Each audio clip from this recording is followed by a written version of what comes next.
Good morning, everyone. I'm San Diego Mayor Todd Gloria. I'm joined this morning by an all-star cast of public safety professionals, starting with our fire chief, Colin Stoll, our police chief, David Nislight, our lifeguard chief, James Gartland.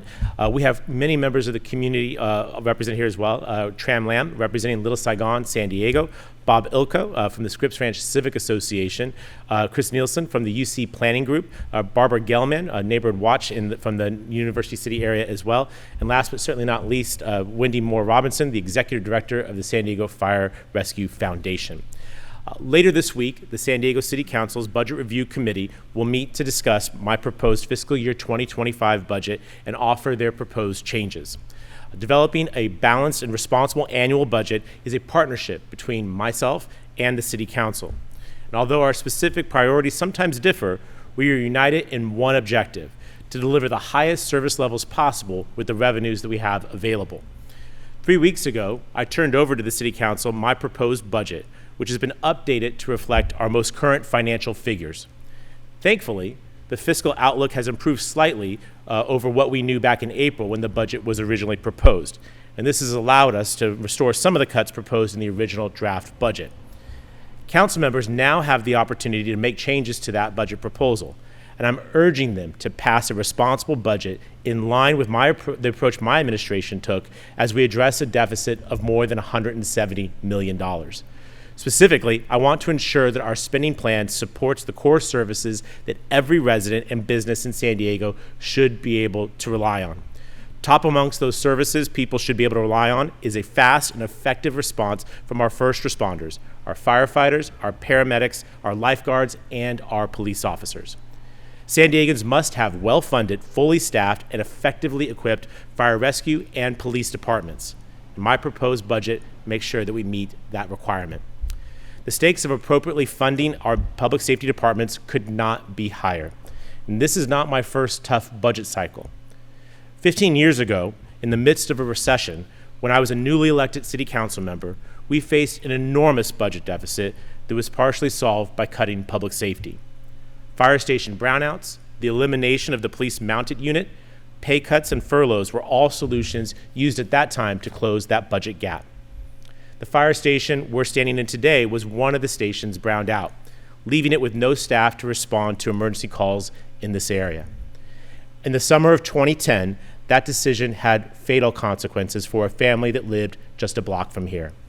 That family's toddler, 2-year-old whose name was Bentley, got a gumball lodged in his throat. Instead of a fire rescue crew responding in less than a minute, they had to come from a station much further away, and little Bentley choked to death.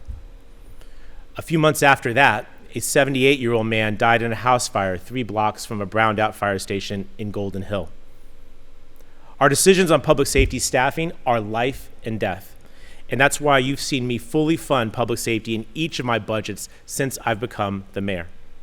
San Diegans deserve a fast, effective response when they call 911, and they also deserve an adequate presence by our police officers and lifeguards to prevent tragedies from occurring. My fiscal year 2025 Protecting Our Progress budget maintains current staffing levels in our public safety departments by identifying strategic cuts elsewhere, such as trimming non-personnel costs.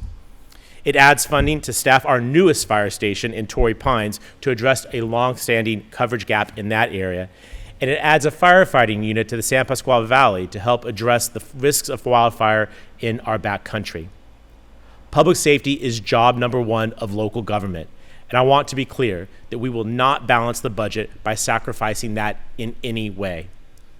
I'm incredibly grateful to the men and women who serve our city every single day, and I look forward to the City Council's partnership in ensuring that they are fully supported in the crucial work that they do on our behalf. With that, it's my pleasure to introduce our Fire Chief, Colin Stoll. Chief?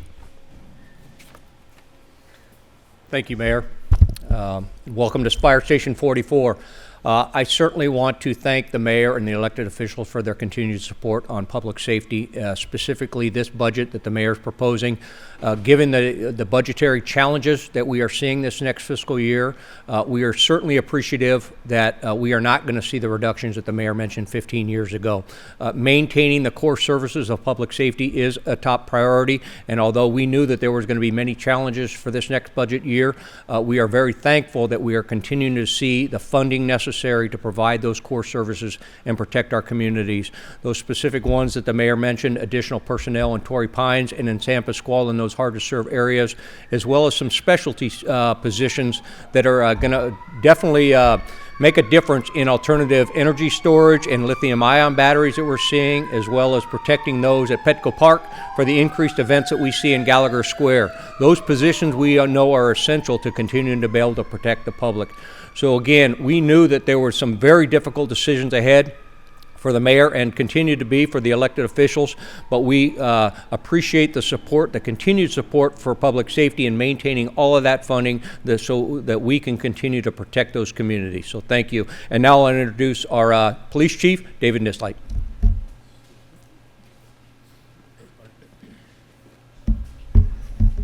Thank you, Chief Stoll. Good morning.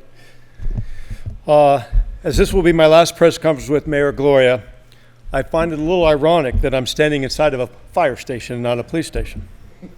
But in all seriousness, I want to start by thanking the mayor for all the support these past 4 years. Each year he has faced difficult decisions when bringing the budget forward.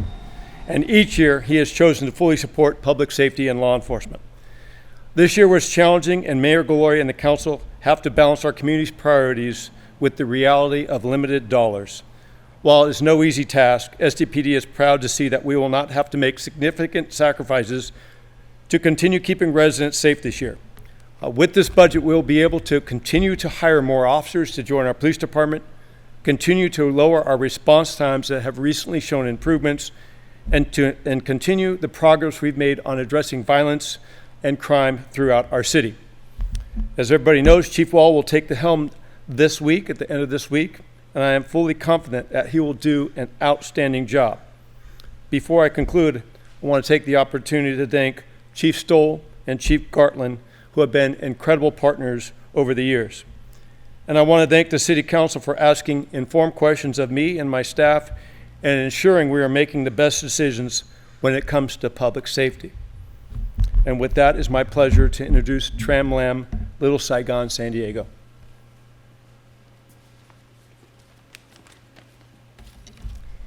Good morning. My name is Tram, and I'm here today not only representing the Little Saigon, San Diego, but also representing the many Vietnamese residents and businesses in our city. I would like to send gratitude to Mayor Todd Gloria and his administration for making public safety a top priority in his budget. We know that our police department and also the fire department receive hundreds of phone calls a day on any given day, but our community rely on this department to respond quickly in any emergency situation, especially in the Vietnamese and Asian community, since we often face with a language barrier. We often shy in asking for help, but then when we call 911, is because it's a very urgent situation. We have seen this in our businesses in responding to theft and crime, and we also see this in our senior citizen when for those who experience hate crime and also needed medical assistance. Police and fire only able to meet and succeeded our community expectation in responding time if they're appropriately staffed and funded. With that being said, I urge the City Council to make public safety your top priority and also pass the proposed budget by the mayor. Thank you.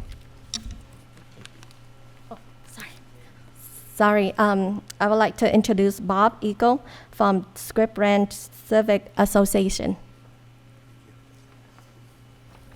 Good morning. Thank you, Mayor Gloria, for this opportunity to be a community advocate. As a native San Diegan, I have seen 60 city budgets Granted, the first 20 or so were not much of an interest to me until I studied economics at San Diego State. The last 40 city budgets have seen robust years and lean years. Throughout the decades, the one common budget element is law enforcement, and fire rescue being the most important.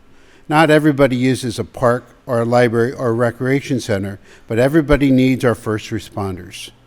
I would be negligent not to say that everybody also uses roads and water, even our first responders. Balancing a budget is not merely a math test, but a test in social engineering that a few in 60 years have navigated successfully. It is a complex test that you take at the beginning of the class and is graded at the end of the class. People talk about getting a piece of the pie or squeezing the balloon to get what they want. This year, the pie of the balloon is smaller, and we must ensure that there's adequate funding for every expense that every single person in this community shares. It is funding for law enforcement, fire rescue, and lifeguards. Without public safety, there is no community security. We must have community security to live our lives, to care for our families, to help those underserved, and to grow our businesses. Without adequate law enforcement, fire rescue, people can't use the parks, can't use the libraries, and can't use the roads. Scripps Ranch and Rancho Bernardo in 2003 and 2007 were uniquely privileged to host the worst fires in California history. We did not see a single fatality in those two fires due to the work of our first responders. Both San Diego PD and San Diego Fire Department have made significant improvements to how they operate. However, it takes people. Fully staffing our police department and fire rescue is paramount.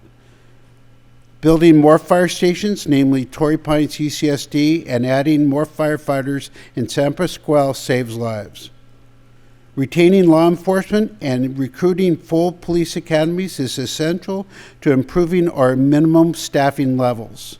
Everybody has a vested interest in seeing these things happen, and everyday citizens can contribute, such as volunteering for crisis intervention, RSVP, or even being a part of a community neighborhood watch.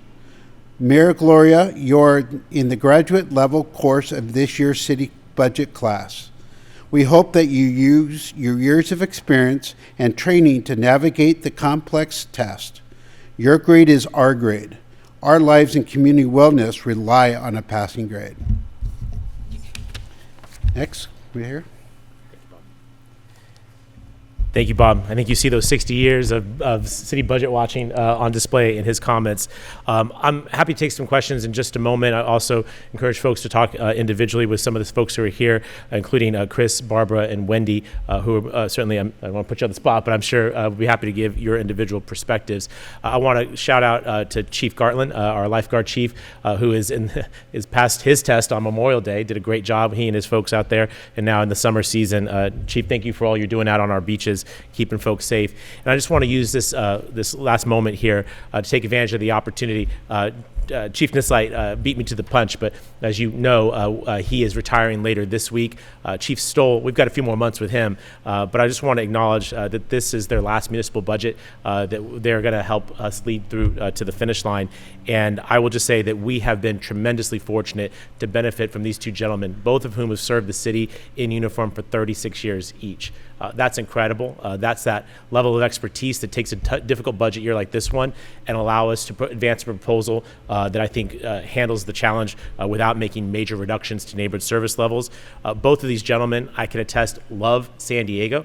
They've spent their entire career serving it, protecting it, literally putting their lives on the line on our behalf. And we'll find many more ways to laud Chief Stoll, because again, we have a few more months with him. With Chief Nislight, we've got to cram a bit more in about 96 hours or so. But regardless, gentlemen, thank you for your tremendous service and leadership to our city. We appreciate both of you and wish you the very best and long, happy retirements. With that, I'm happy to answer a couple questions, and again, we'll do some one-on-ones. Ed, I knew you'd be first. Mr. Mayor, one would think because of this gathering and the lack of a council member here, that you're worried they're going to, even if it isn't too far, they're going to start cherry picking a couple of things based on. Actually, no. The council's not here because they're sitting in closed session currently. They're sitting in closed session dealing with the Commission on Police Practices. That's something that the voters created, in which the mayor doesn't have a role, so I'm not there. So rather than sitting in my office, I'm out here in the community because that's otherwise I'd be chairing that meeting. But in this particular instance, they're doing their jobs in closed session, and I'm here doing my job. With regard to the budget, the council always takes the proposal and makes modifications. We're going to be spending the next number of days explaining to the general public some of the areas that I think are most important. Unsurprisingly, we're starting with public safety because, as I mentioned, that is job one. Citizens, residents, businesses expect to be safe in their city. This budget proposal will do that, but I look forward to telling you more about what we're doing around road repair, what we're doing around housing and homelessness, a number of other key issues that I want to draw the public's attention to, because certainly the council will put their own stamp on this proposal, but we need to make sure that in a difficult budget year that we're maintaining core services and that we're making strategic investments in the areas that I hear the most about from the public, and that is homelessness and road repair. Of course. Okay, I've got a district where they're, even worse than usual in terms of the roads and/or et cetera, with the flood control, et cetera. There's clearly some concern that, I don't want you touching the public safety budget. Yeah. Did you say that? Well, this council, as was mentioned by, I think, both chiefs, has followed my lead when it comes to making sure that we make the right investments in public safety. I expect nothing to change. But I also want to draw the public's attention to the fact that that's exactly how we've run things here in San Diego, that we have not defunded our public safety departments. Actually, we've made strategic investments, and we're getting to very strong staffing levels in the fire department. We're doing better in the police department. These are not accidents. These are strategic efforts of my administration that have been supported by the city council, and I want us to stay on this path. When we say that San Diego is one of the safest big cities in the country, that is not only a fact, but it's also something that we have to earn every single day. It's nothing we can take for granted. And this budget is an opportunity to make sure that we continue on this path of making sure that everyone in every neighborhood is well served when it comes to public safety and emergency services. Joey. How do you respond to criticisms about equity and losing equity programs in the budget? Yeah, I appreciate that, and we may have a chance to go deeper on that. But this budget does feature about $170 million worth of reductions. There was no way to do this without having some service level impacts. But here's the thing. I think there are perhaps 2 to 3 programs with equity in their titles that have been, the funds have been swept in order to make sure that we don't make reductions in public safety, road repair, and homelessness. That said, those 2 to 3 programs are not the entirety of equity in the city of San Diego. Let me give you a couple examples. This budget proposal, despite the austerity of this year, will be the largest single investment in capital improvements in city's history, period. Over nearly $900 million in improvements to neighborhood infrastructure across the city. I want journalists like yourself to know that the City Council, at my request, updated our infrastructure prioritization process to consider equity when funding those projects. So when taking that roughly $900 million and spreading it around the city, a lot of the projects that are going to be funded in that highest ever investment will go into communities that have long been underserved and overlooked by City Hall. That's on the large end of things. On the smaller end of things are things like our Employ and Empower Youth Job Program. You may know a couple of years ago, with the help of Governor Newsom and the state legislature, we converted all of our internships at the city of San Diego into paid internships. We'll be issuing a report in the next couple of days that will show that the 1,000 young people that we've hired through that program are absolutely from equity and harder to serve communities. These are young people who are on the edge of or in homelessness. These are young people who may have had interactions in the foster care system or criminal justice involved system. Those 1,000 kids have a high representation from communities around equity. Those are just 2 examples. I can give you several more. So again, I understand the simplicity of pointing to 1 or 2 budget cuts and suggesting that this budget does not try and address structural racism and the long-term historic disinvestment in neighborhoods across the city, but that would be inaccurate. In fact, I would say it is false. There always going to be criticism. That's what this job brings, and I've got no problem with that, but I accept the criticism about things that are factual, not things that are not factual. And when you look at those 1,000 kids or that $900 million infrastructure program, or Ed mentioned stormwater, we have nearly $90 million plus up for stormwater reaction. So I guess there's a number of things that are there. If you want to look at it, my job is to explain explain to you where to look, and that's what we're doing today. How do you prevent us from being in this position next year when looking at the deficit? Well, it's a good question, because this year is tough. Next year could be worse. There's some things that are outside of my control. Let me give you an example. Right now, historically high interest rates are causing folks to be less likely to sell their house or to move to buy a new home. The city typically experiences about 16,000 home sales a year. We're anticipating closer to about 10,000. That lower number of sales means less property tax, which means this is a part of why we're dealing with the deficit that we're dealing with. Our hope is that the Federal Reserve Bank will lower interest rates. They've given indications that they will.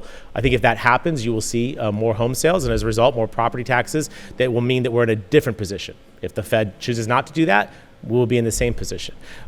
Other things that are outside of our control this year is the end of pandemic era assistance. Thanks to President Biden, Vice President Harris, and the Congress, we received over $300 million in American Rescue Plan. The last of those dollars go out the door at the end of this month. That's not coming back again, so that's something that's sort of outside of our control. What is in our control is our ability to ask the public to make a larger investment in San Diego. As much as we're putting into roads in this budget, it's over about $150 million. It's going to pave over 200 miles of roads in our city, and these are historically high investments compared to past administrations. I know we need to do more, and so the council is going to grapple with this question, but I hope that we can present before the San Diego voters later this year the opportunity to make a major investment in infrastructure and public safety in this city. Our current approach, I don't believe, is going to be sustainable in the long run. I believe we can choose a different path, but ultimately it's the voters of this city that get to make that decision, and it's my hope and expectation the City Council will allow the voters to have that choice, give us that direction, and that will really be two different options for next year's budget. One where we'll have the ability to make more investments, or ones that we're going to have to really close an even larger budget deficit. That I don't know what that looks like right now. What I can control, I'm working on. What I can't control, I'm trying to monitor closely. But it is unclear what next year will look like. But I'm optimistic. In fact, I'm actually extremely hopeful that we'll be in a position to say not only are we restoring past cuts, but that we're doubling down on fixing the roads, repairing the storm drains, repairing our public facilities, things like rec centers, libraries, firehouses, and police stations. Right now, this budget is not capable of doing that, but with the public's help, we can get that done starting next year. Can I ask one question Sure. about the Mexican elections, and I'll deal Yeah. with what? Yeah. What can these new projected elected officials, do, especially in Tijuana, to leverage the relationship between San Diego and this binational city? Yeah. Well, it directly connects to what you just asked, right? The vibrancy of our economy is very much dependent on our partners in Baja. You know, as we see billions of dollars of trade, you know, thousands of jobs generated on both sides of the border because of it, the kind of partnership that we have in Mexico is critical to our economic success here in San Diego. Obviously, great congratulations to former Mayor Claudia Sheinbaum, who appears to be the next president of Mexico. What a historic outcome. I was talking to my niece last night, and she's 9 years old. That opportunity to see a woman ascend to the highest office in Mexico is really cool. I'm looking forward to the day that we can do that here in the United States. But she certainly, as a former mayor, is someone I think understands what we need to do here in San Diego. And the presidency in Mexico has been critical to doing things like cleaning up the Tijuana River Valley, as well as constructing the Otay Mesa East Port of Entry. I would hope and expect that because of the close association with President-elect Sheinbaum and current President Lopez Obrador, that those two projects will continue. That will be very good.